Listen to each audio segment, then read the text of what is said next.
Assalamualaikum warahmatullahi wabarakatuh. Waalaikumsalam. Selamat datang di podcast Push to Talk HMRPL.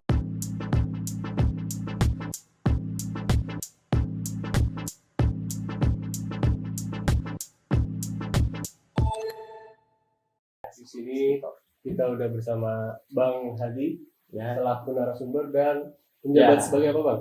Ya, oke, mungkin perkenalan dulu. Nama saya Lukman Hadi Sugana. Di sini saya dipanggilnya Hadi. Alhamdulillah diamanahkan untuk menjabat sebagai ketua himpunan mahasiswa S1 Kesehatan.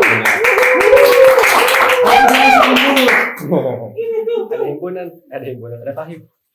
Mungkin nggak pakai lama-lama, langsung masuk aja kali ke topik kita pertama kali. Topiknya tuh ini pengalaman internship, tapi sebagai mahasiswa, Bang. Waduh. Sebagai mahasiswa semester akhir. Soalnya kan di Telus sendiri KP itu di semester 6 ya? 6 ke 7. Semester 5. Jadi langsung aja nih buat pertanyaan pertama. Oke. Lu kemarin magang di mana, Bang? Gue magang di Badan Amil Zakat Nasional di Jakarta sebagai mengambil role UI UX. UI UX. Itu apa itu kira-kira? UI UX ya, seperti UI UX pada umumnya yang membuat UI, melakukan brainstorming terhadap kebutuhan user, lalu melakukan riset apa yang user butuhkan, dan nanti akan menjadikan suatu produk. Ya produknya kalau kemarin kebetulan kita membuat website yang ditujukan untuk user yang ingin membayar zakat. Berarti lebih ke perusahaan Islami gitu ya? Ya, soalnya kan Badan Amil Zakat Nasional gitu. Itu salah satu yang berkutat di bidang zakat lah. Berarti itu startup ya? Bukan startup dong, Basnas tuh ya lembaga. Oh, lembaga. Lembaga dong. Salah. Itu sibuk banget. Sibuknya tuh berapa kali? Waduh, itu sebenarnya dibilang sibuk itu sibuk kerjanya. Cuman kalau untuk ke kantornya kita nggak sering, lebih banyak remote. Cuman kemarin karena gue pikir bakal banyak ke kantor, jadi sempat 1 bulan kos di Jakarta. Itu yang buat sibuknya ya tugas-tugas yang memang kita build up dari awal gitu. Kita melakukan riset, kita melakukan brainstorming dengan tim, dan juga kita mengeksekusikan hasil yang sudah didapatkan dari user gitu.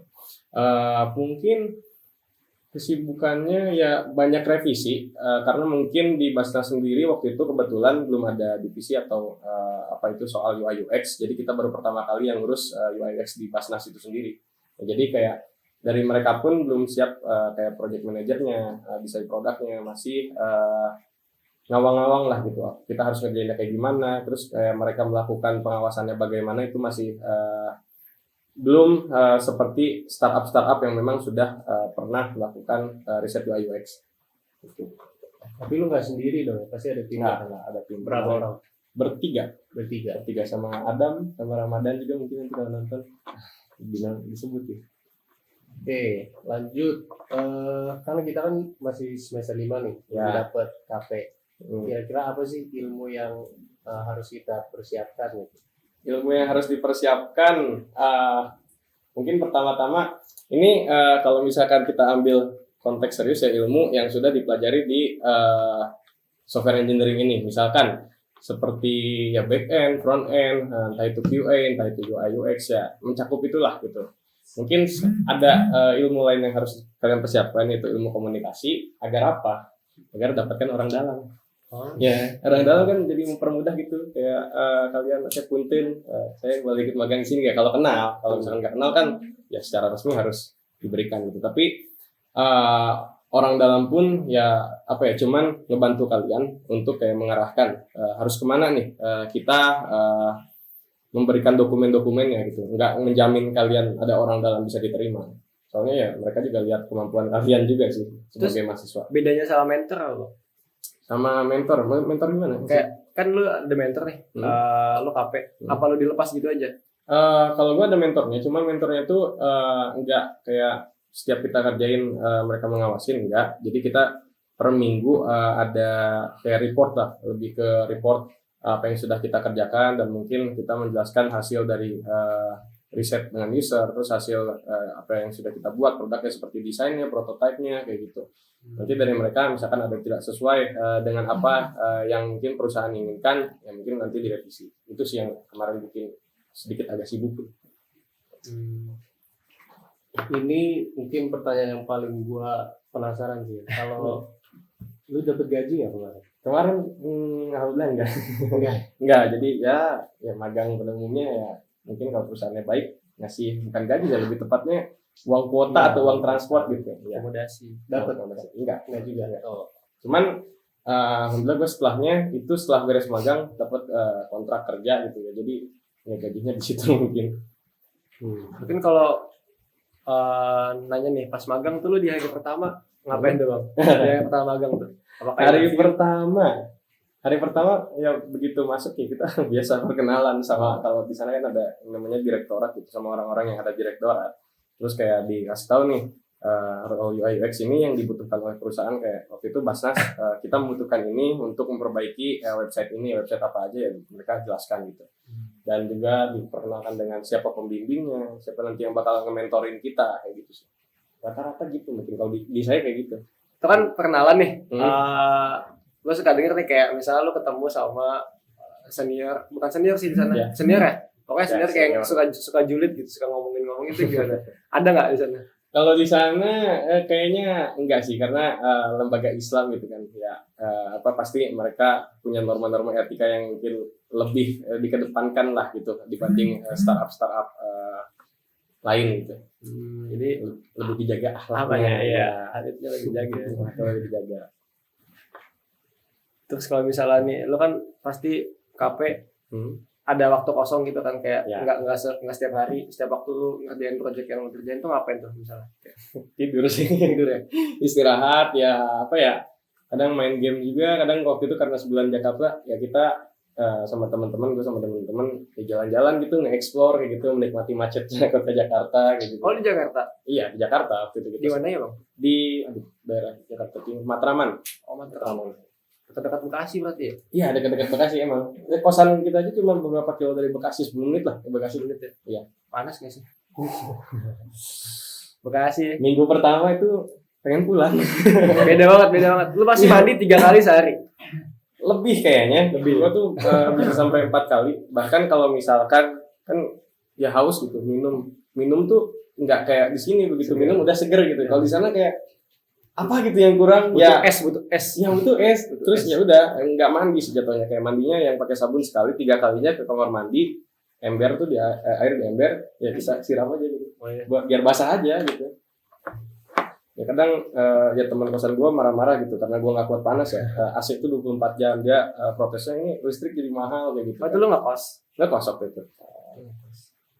Ini pas magang di Jakarta lu berapa lama? 2 bulan, cuman yang di Jakartanya 1 bulan, jadi 1 bulannya kita remote dari Bandung. 1 bulan remote, 1 bulan di onsite gitu ya? Ya. Apa nih yang dari 2 bulan ini yang lu dapet apa kira-kira? Yang gua dapet ya mungkin ilmu sama mungkin koneksi atau apa lagi? Ilmu sudah pasti karena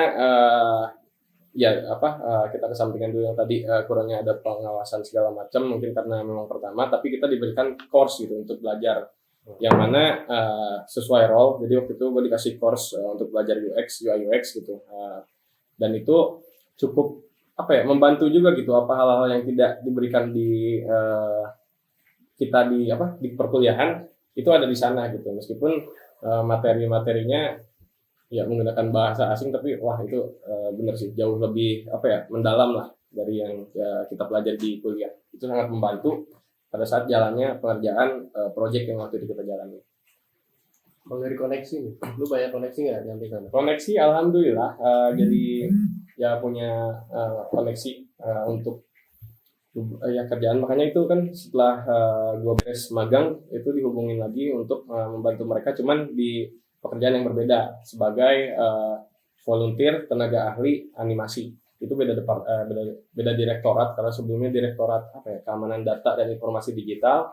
Kalau kemarin dengan digital informasi digital informasi ya pokoknya itulah yang bidang kayak kominfo gitu. Ya. Terus kalau misalnya lu kan ngerjain dikasih tugas nih, itu kalau misalnya lu nggak bisa kerjain lu kayak kena marah gitu nggak? Kalau kena marah sebenarnya nggak bisa banyak, cuman gimana ya kalau nggak bisa tuh bukan berarti kita nggak ngerjain gitu, ya nanya lah gitu kan. Kita udah mahasiswa gitu, jangan kayak anak SD yang kalau misalkan nggak bisa kita nunggu disuapin, ya kita nanya atau perlu kita cari tahu gitu kan. Udah dikasih course juga, ya di course memang ada yang misalkan nggak gue pahami sepenuhnya gitu, ya gue nyari di sumber lain. Ya mahasiswa, ya apalagi kita anak software engineering harus banyak riset dan explore gitu. Ya. Nah, selama 2 bulan ini pasti ada keluh kesahnya kan. Ada. Coba dong dijelasin gitu apa sih keluh kesahnya dan tips buat kita biar nggak kayak lu gitu Bang. Keluh kesahnya, kalau lebih ke keluh kesah pribadi ya, mungkin ini pribadi dulu. Keluh kesah yang pertama gue rasain itu panas tadi. Panas itu karena Bandung dingin kan, apalagi hujan kayak gini tuh kan, rintik-rintik, sejuk gitu kan, nggak usah pakai AC meskipun AC-nya nyala. Di sana tuh ya panasnya itu, ya kadang bikin gua kalau ngerjain sesuatu tuh nggak fokus gitu.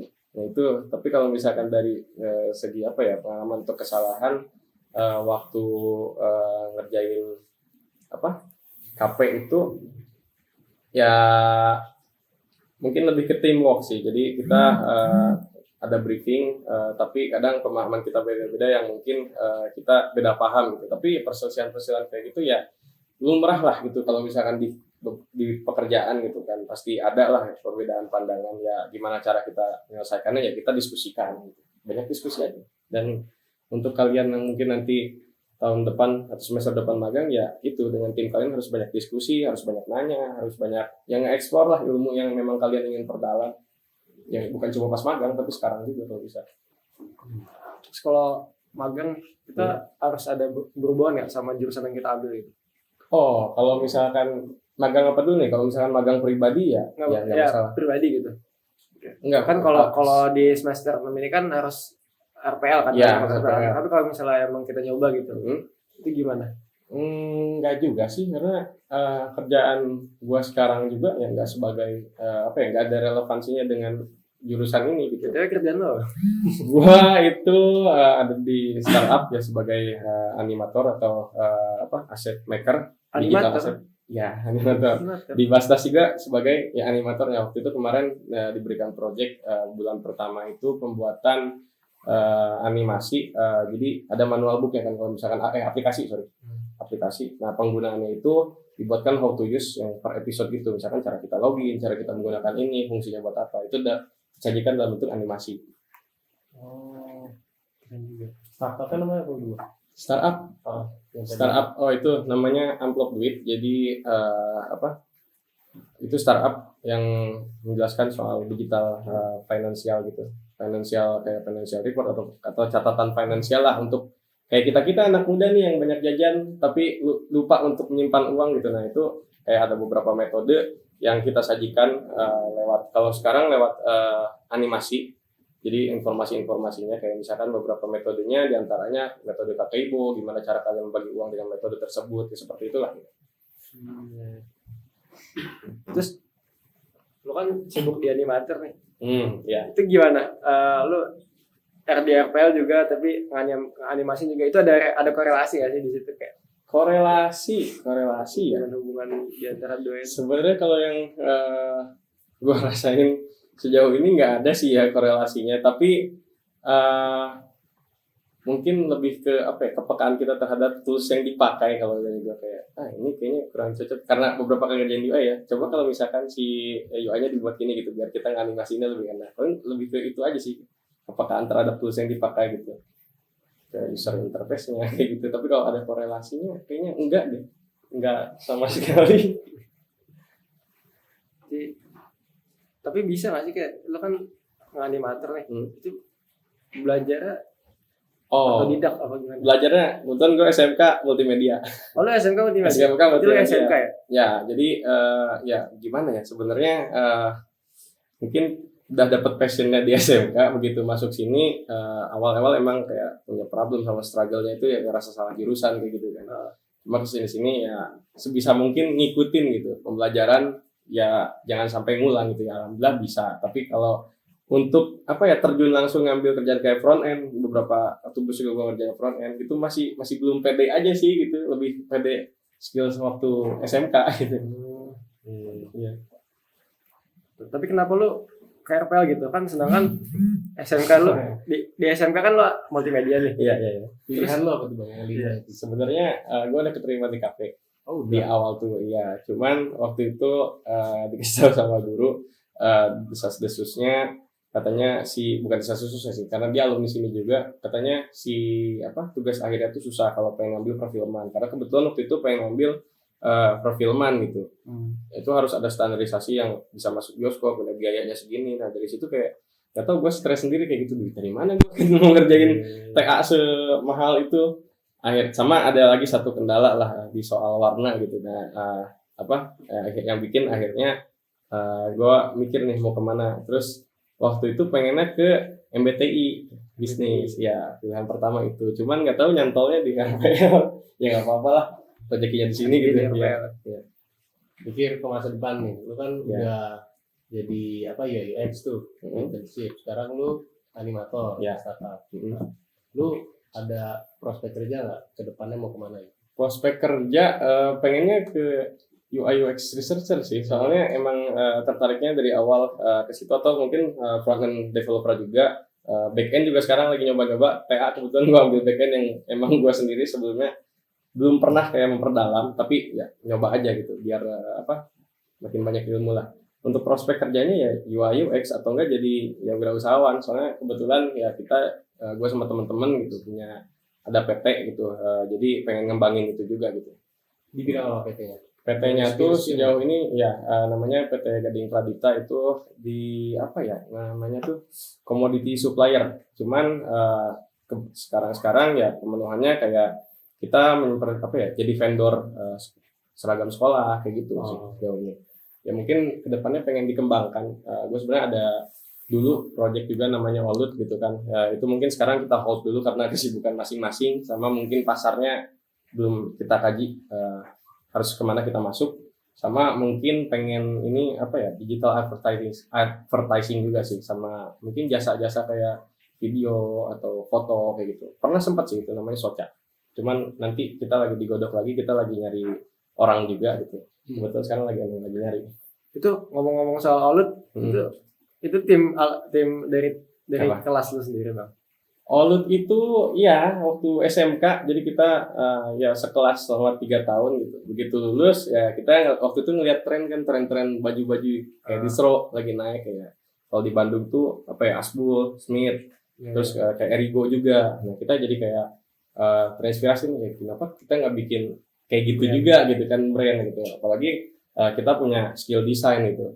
Nah akhirnya kita coba-coba, ya alhamdulillah sih beberapa PO gitu ya lumayan banyak juga yang beli, tapi ya ada juga yang sepi kayak gitu kan. Sekarang aja masih ada beberapa sisa gitu kan baju. Ya itu ya merupakan proses lah kita gua sama teman-teman gitu kan, lulus SMK mau kemana kita masih bingung ya, trial and errornya gitu. Jadi kan kita tahu gitu errornya di mana kayak gitu kan, terus kayak apa yang harus kita lakuin buat menutupi kesalahan ini gitu.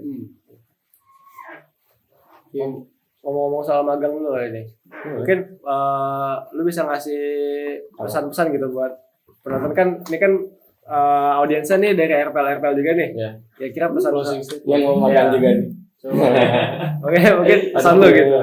Closing statement buat penonton yang mau magang. Yang mau magang, mau itu magang kampus atau magang buat lu sendiri nyari ilmu, usahakan sebisa mungkin ambil yang baiknya di tempat magang itu. Kalau yang buruknya ya bisa diikutin gitu. Kalau misalkan bisa ketika magang ya kalian perbanyak relasi lah, jangan diem-diem gitu, ngobrol sama misalkan AAA atau teteh-teteh akang-akang gitu untuk mendapatkan relasi. Ya relasinya luas juga, mau relasi tentang kerjaan, mau relasi tentang kehidupan, apalagi yang sudah berumah tangga, kalian juga kan pasti akan berumah tangga gitu, dapat relasinya gitu kan.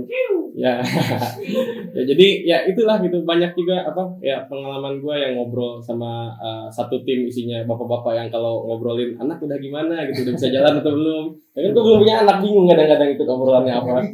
Ya astagfirullah. Itu sih kalau dari gue. Yang udah kita dengar nih dari Bang Hadi, mungkin sebelumnya terima kasih Bang Hadi bisa hadir di podcast Hima RPL ini. Dan semoga kedepannya kita juga bisa belajar dari Bang Hadi dan magang dapat yang terbaik lah. Mungkin demikian. Sama satu lagi gue. Kalian buat anak 20 ya Ada yang mau jadi kahim ya? Waduh. Harus ada yang mau jadi kahim ya. Iya. Soalnya butuh regenerasi juga gitu. Itu ada John di situ ya. Solid. Solid. FL banget ya. Oke, closing statement udah. Ini Andrew Ini kita di mana? Kita di mana? Oh iya. Kita di mana ini? Oh iya, ini. Kita di mana? BTW, ini gua aja yang ngomongin ya. Oh, iya, Bang. Untuk pengurus BKHM RPL di podcast ini ada apa? Salah satu kabar gembira lah buat kita ya. Gembira banget. Surprise. Kita punya AC, oh bukan. Kita punya ruang sekretariat baru. Wih. Jadi untuk keperluan kayak rapat divisi atau rapat-rapat lainnya atau nongkrong-nongkrong kalian pengen berdiskusi bisa pakai ini kuncinya nanti lah gampang itu mah. Tanya John. Tanya aja. Ya udah. Oke. Udah ya. Ya. Oke, terima kasih Bang Adi sekali lagi. Oke, terima kasih. Kita Guys, dari terima kasih. Push to Talk izin pamit. Assalamualaikum warahmatullahi wabarakatuh. Waalaikumsalam.